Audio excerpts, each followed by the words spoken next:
તો બેટા હવે આપણે last part of the chapter આવી ગયા છે 14.9.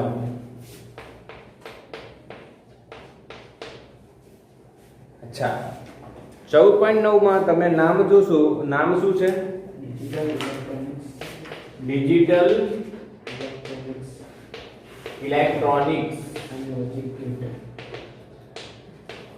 And logic gates. ઓકે, તો આ આપણો નવો અને લાસ્ટ ટોપિક છે કે ડિજિટલ ઇલેક્ટ્રોનિક્સ અને લોજિક ગેટ. તો ભાઈ ડિજિટલ ઇલેક્ટ્રોનિક છે શું એક સમજાવવાની મારે કોઈ જરૂર નથી. તમને ઓલરેડી ખબર છે કે ભાઈ ડિજિટલ ઇલેક્ટ્રોનિક્સ એટલે કંઈક ડિજિટલ વાત હશે.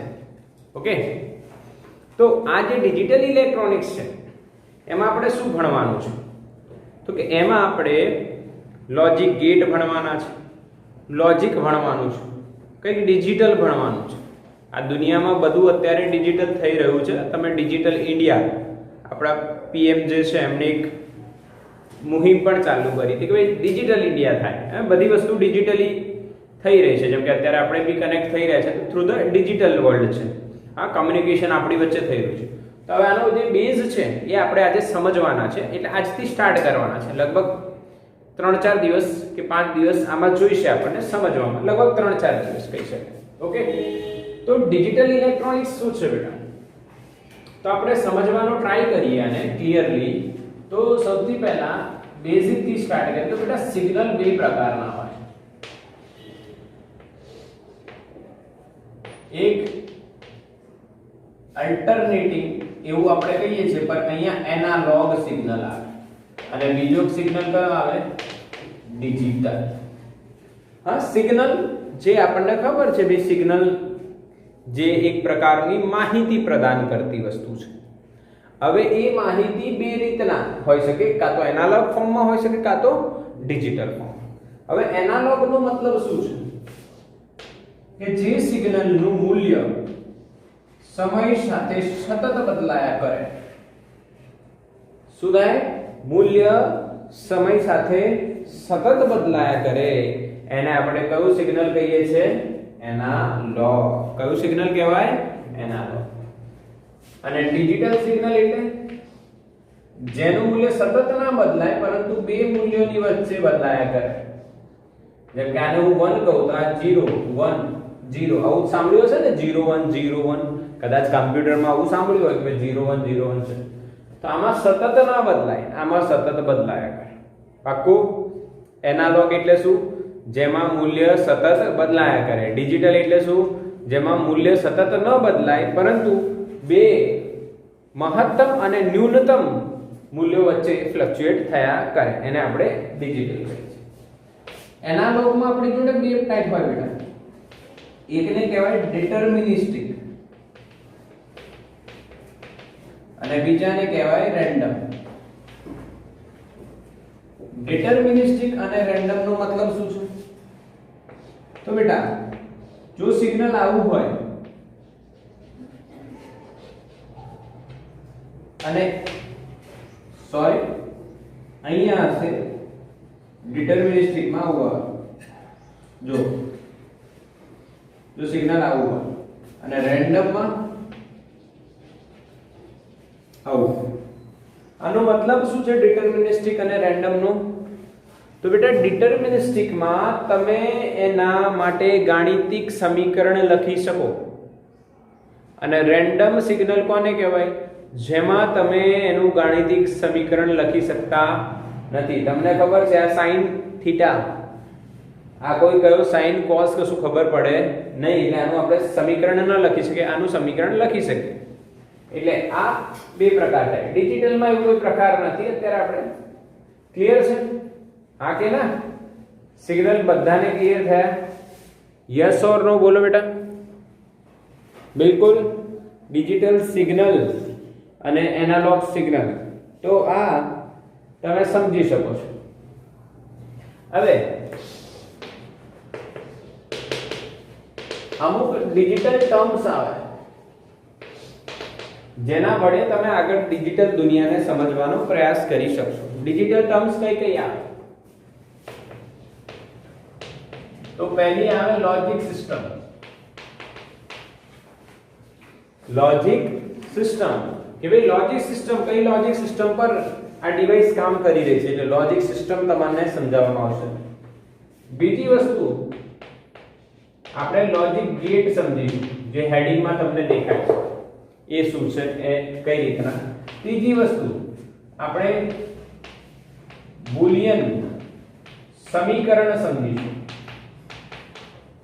હવે આ બધી વસ્તુ શું છે હમણાં જોવા મળશે, પરંતુ અત્યારે ખાલી આપણે નામ એના લિસ્ટ આઉટ કરીએ છીએ। ચોથી વસ્તુ ટ્રુથ ટેબલ જોઈશું।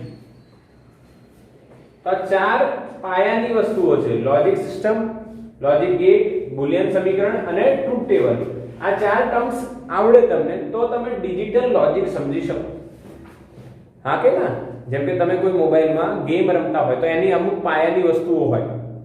હા, બટનો હોય કે આમ દબાવશો તો આગળ જશે, આમ દબાવશો તો પાછળ આવશે, જમણી ડાબી ગાડી ચલાવી હોય, તેના રૂલ્સ હોય, એટલું આવડે તો તમે કરી શકો। પછી તમને એ વસ્તુ આવડતી ન હોય તમે એમ કહો કે અમે ગેમ રમીશું તો that is impossible.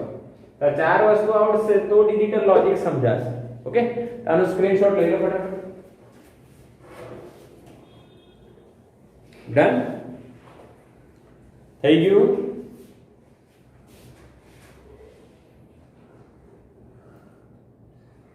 Okay done ना? यस, આપણે સ્ટાર્ટ કરીએ। પહેલું લોજિક સિસ્ટમ શું છે?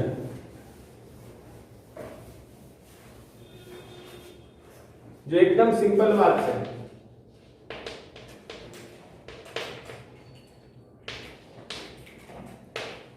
लॉजिक सिस्टम બે પ્રકારે બનાવવામાં આવી છે બેટા। એક છે positive logic,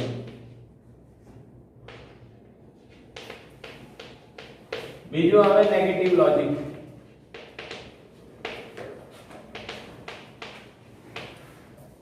positive logic system અને નેગેટિવ લોજિક સિસ્ટમ બે પ્રકારની સિસ્ટમ હોય। પોઝિટિવ લોજિક સિસ્ટમ એટલે શું? તો ધ્યાન આપવાની વાત છે। આપણને ખબર છે કે ભાઈ ડિજિટલ વર્લ્ડમાં 1010 આવે છે, તો આમાં 1 કોને કહેવાય અને 0 કોને કહેવાય?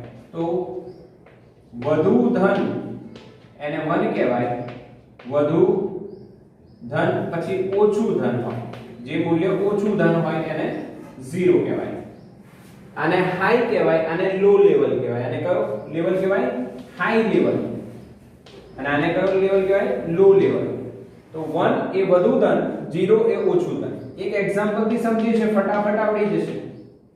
હું તમને બે વોલ્ટેજ આપું, 5 વોલ્ટ અને 2 વોલ્ટ।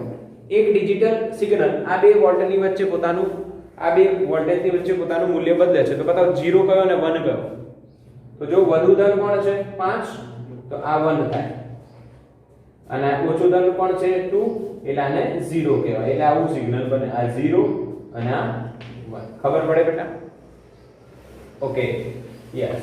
આમાં આનું ઊંધું, વધુ ઋણ હોય એને 1 કહેવાય, અને ઓછું ઋણ હોય એને 0 કહેવાય।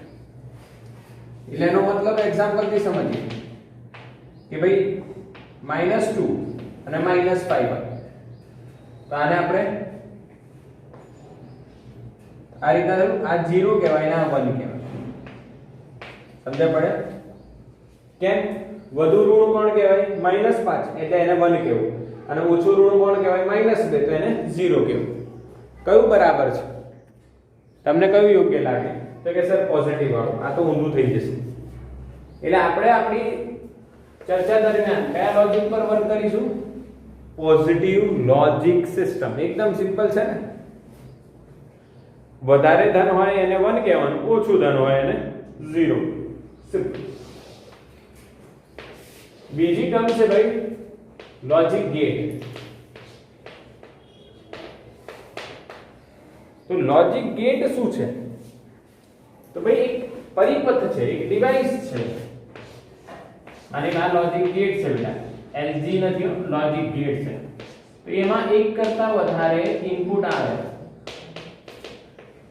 એક અથવા એક કરતા વધારે ઇનપુટ્સ આવી શકે, પર આઉટપુટ કેટલા હોય? એક જ। માત્ર એક જ આઉટપુટ. આને લોજિક ગેટ કહેવાય. લોજિક ગેટ એક એવો ડિજિટલ પરિપથ છે જેમાં એક કે એક કરતા વધારે ઇનપુટ આવી શકે, પરંતુ એ આઉટપુટ કેટલું આપે? માત્ર એક. આનો લોજિક શું કે આ ક્યાં યુઝ થાય? તો કે તમને ખબર છે કોઈ વસ્તુને કોપી કરવી હોય કોમ્પ્યુટર કે લેપટોપમાં તો તમે શું દબાવશો? Control C. એટલે કંટ્રોલ અને સી કેટલા ઇનપુટ થયા? બે થયા. આઉટપુટ કેટલું આવ્યું? એક જ. શું થઈ ગયું? કોપી. હા, સમજણ પડે કે નહીં? એ રીતના કંટ્રોલ અલ્ટર અને ડિલીટ તમે દબાવો તો ટાસ્ક મેનેજર ખુલી શકે છે.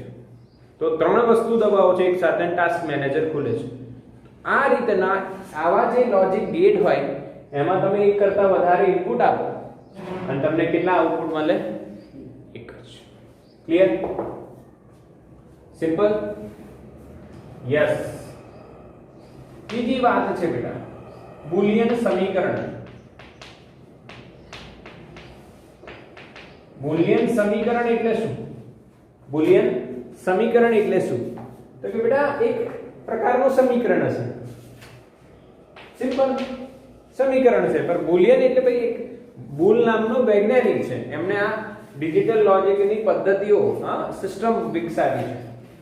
તો આ બુલિયન સમીકરણ જે છે બેટા એમાં એક કરતા વધારે ઇનપુટ આવે અને માત્ર એક જ આઉટપુટ આવે એવા લોજિક ગેટની કાર્ય પદ્ધતિ સમજાવી શકાય છે. તો આ સમીકરણ દ્વારા શું જાણવા મળે? તો બુલિયન સમીકરણ દ્વારા લોજિક ગેટ ની કાર્ય પદ્ધતિ અથવા લોજિક ગેટનું કાર્ય દર્શાવતું સમીકરણ છે. એનો મતલબ શું છે બેટા? કે એક લોજિક ગેટ મેં અહીંયા ડ્રો કર્યું, બરાબર? એમાં બે ઇનપુટ છે, માની લો a b, અને આ એક આઉટપુટ છે. અને અહીંયા આનો સમીકરણ તમને આપું y બરાબર a ગુણ્યા b. તો તમને ખબર પડી કે આ શું કામ કરશે? બોલો, આ લોજિક ગેટ શું કામ કરશે? જે ઇનપુટ તમે આપશો એનો ગુણાકાર કરીને આઉટપુટ આપશે. હા કે ના? એટલે બુલિયન સમીકરણથી તમને શું જાણવા મળે બેટા? લોજિક ગેટનું કાર્ય. લોજિક ગેટ શું છે? એક કરતા વધારે ઇનપુટ અને માત્ર એક જ આઉટપુટ આપતી ડિવાઇસ છે. હવે લોજિક ગેટ શેનું બનેલું હોય? તો બેટા એક ટ્રાન્ઝિસ્ટરનું બનેલું હોય, જે આપણે સિલેબસમાં નથી, નવી NCERT માં નથી. એ ટ્રાન્ઝિસ્ટરનું બનેલું હોય. અને ટ્રાન્ઝિસ્ટર શેના બને? તો PN જંકશન ડાયોડના. એટલે આપણે PN જંકશન ડાયોડ ભણ્યું, પછી ટ્રાન્ઝિસ્ટર આવે, પછી લોજિક ગેટ. હવે લોજિક ગેટ કહી શકીએ ને તો કોઈ બી ડિજિટલ ડિવાઇસ હોય ને એનો પાયાનો એકમ છે. લોજિક ગેટ શું છે બેટા? પાયાનો એકમ. ધેટ મીન્સ કે બાયોલોજીમાં આપણા શરીરના પાયાનો એકમ એટલે કોષ. કોષ ભેગા મળીને આખું બોડી બનાવે છે. એવી રીતના લોજિક ગેટ એ પાયાનો એકમ કહેવાય. બોલો, ત્રણ વસ્તુ ખબર પડી? લોજિક સિસ્ટમ, લોજિક ગેટ અને બુલિયન સમીકરણ. છેલ્લી વસ્તુ જોઈએ હમણાં, આનું સ્ક્રીનશોટ લઈ લો ફટાફટ. ટ્રુથ ટેબલ બેટા. Truth table. ઓકે, થઈ ગયું સ્ક્રીનશોટ? યસ. તો આપણે હવે છેલ્લી વાત કરીએ ટ્રુથ ટેબલ. અને નેક્સ્ટ લેક્ચરમાં આપણે આના લોજિક ગેટ કયા કયા છે એ ભણીશું. ટ્રુથ ટેબલ શું છે? તો ભાઈ ટ્રુથ ટેબલ એટલે સાચું બોલતું ટેબલ, એવું કહી શકાય. સાચું બોલતું ટેબલ એટલે શું? કે જો લોજિક ગેટમાં એક કરતા વધારે ઇનપુટ આવે તો આ 0 આ 1 આ 0 આ 1 1 0 1 0 અલગ અલગ કોમ્બિનેશન હોય છે. તે કોમ્બિનેશન પ્રમાણે કયો આઉટપુટ મળશે, હા, તો એ દર્શાવવા માટે એક ટેબલ હોય જેને ટ્રુથ ટેબલ કહેવાય. તો કે ભાઈ ઇનપુટના જુદા જુદા સંયોજનો માટે